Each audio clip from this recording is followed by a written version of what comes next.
Caste certificate बनाने के लिए हमारे लोगों को चक्कर काटने पड़ रहे हैं। फिर ऐसे मुख्यमंत्री या सरकार का हम लोग क्या करें?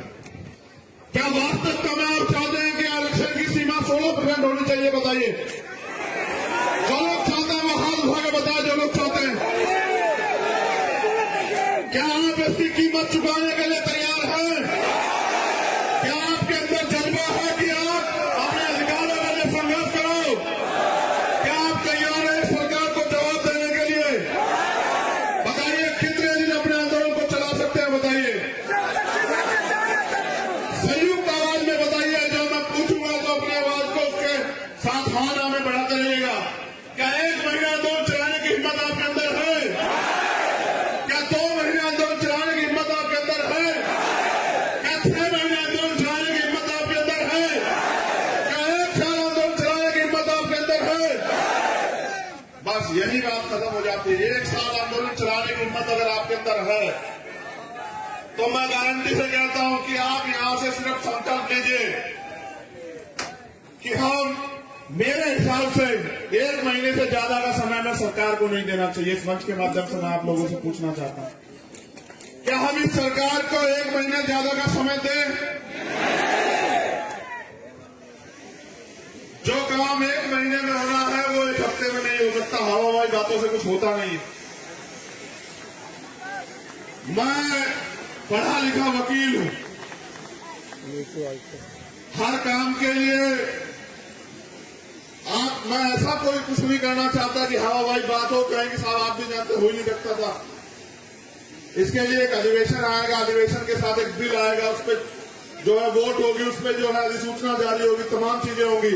उसके बाद वो बहुमत से पास होगा तो कानून बनेगा, कानून बनेगा तो तब लागू होगा।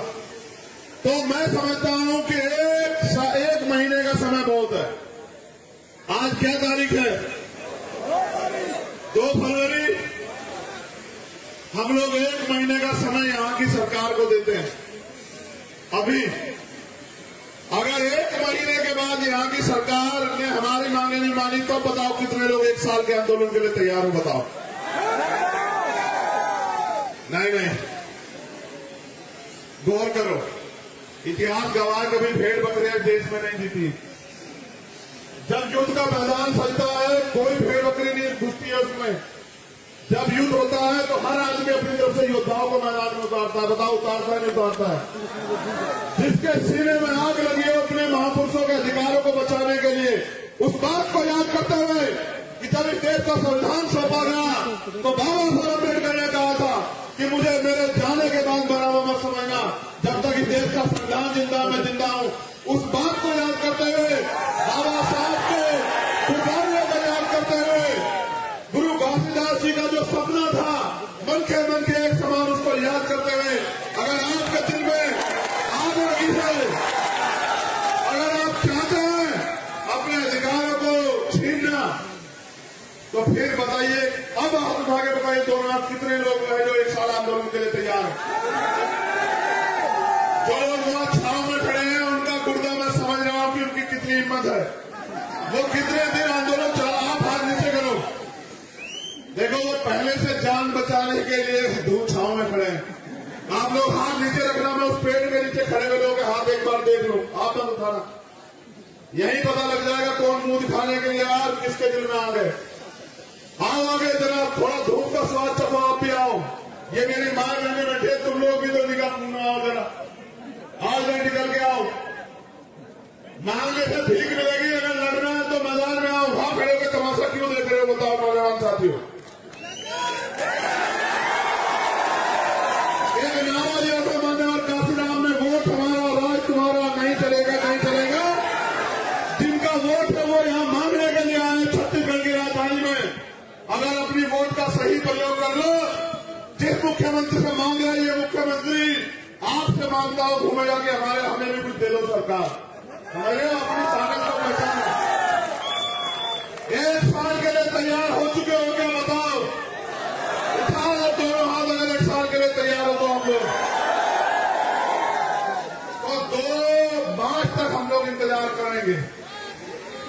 अगर 2 मार्च तक हमारे अधिकार जो हमने मांगे रखे सरकार ने नहीं मानी तो फिर एक तिथि घोषित करके मैं खुद यहाँ आऊंगा एक प्रेस कॉन्फ्रेंस करके और 15 दिन तक हम लोग पूरे प्रदेश में घूमते रहेंगे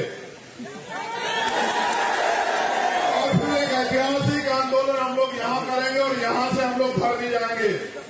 फिर एक पर्चा लेके पूरे छत्तीसगढ़ के गांव-गांव, कस्बा-कस्बा, शहर-शहर में घूम के इस सरकार के झूठ को बेनकाब करेंगे और निकम्मी सरकारों को सत्ता में बेदखल करने के लिए तुम मुझसे झूठा वादा तो नहीं कर रहे हो मेरे साथियों, बताओ क्या तुम समाज के विश्वास के साथ विश्वासघात तो नहीं करोगे? बताओ ऐसा तो नहीं होगा आज के आंदोलन के बाद आप घर में पड़ के सो जाओगे कि बस मुख्यमंत्री, ऐसा तो नहीं होगा? देखो मेरा एक अनुभव है, इस पे गौर करना, ये प्रैक्टिकल अनुभव है। अगर बच्चा ना रोए, मेरी माँ यहाँ बैठी है तो बताओ माँ को एहसास हो रहा होता कि भूखा है? ईमानदार से बताना। अगर बच्चा ना रोए तो माँ को एहसास होता कि भूखा है नहीं है? बताओ। जब वो रोता है तभी तो माँ को एहसास होता है भूखा है। अगर तुम अपने अधिकारों के लिए चिल्लाओगे नहीं, मांग नहीं करोगे तो इस सरकार को नहीं पता लगेगा आपको अधिकार चाहिए। सरकारें तो चंद लोगों की होती है, चंद लोगों के लिए काम करती है। मैं पहले बता चुका हूं, ये भारत है, आजाद भारत। हम इस देश में गुलाम पैदा नहीं हुए, यहाँ बैठे सारे शख्स जो है गुलाम नहीं है। गुलाम की गुलामी की सोच होती है। हम इस देश में हमारे बाबा साहब अम्बेडकर कह के गए कि जाओ अपनी घर की दीवारों पर लिख दो कि हम इस देश के शासक है।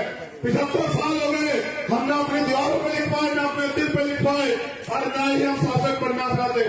जो शासक बनना चाहते हैं उनके अंदर आग होती है। अगर वो आग छत्तीसगढ़ में जिस दिन लग गई दिलों में, बहुजन समाज के लोगों में गारंटी से कहता हूं कि आपको किसी आगे हाथ नहीं फैलाना पड़ेगा। मेरे साथियों मेरी बात को याद है। एक धोखा और है, आप लोग भी सुनो, गौर करो। इन्होंने आज के लोकतंत्र को इस तरह से लूट लिया है कि पैसे वाला ही राजनीति कर सकता है। आप ये बताओ, बाबा साहब अम्बेडकर ने कहा कि आज मैंने रानी का पेट चीर दिया, आज के बाद राजा आप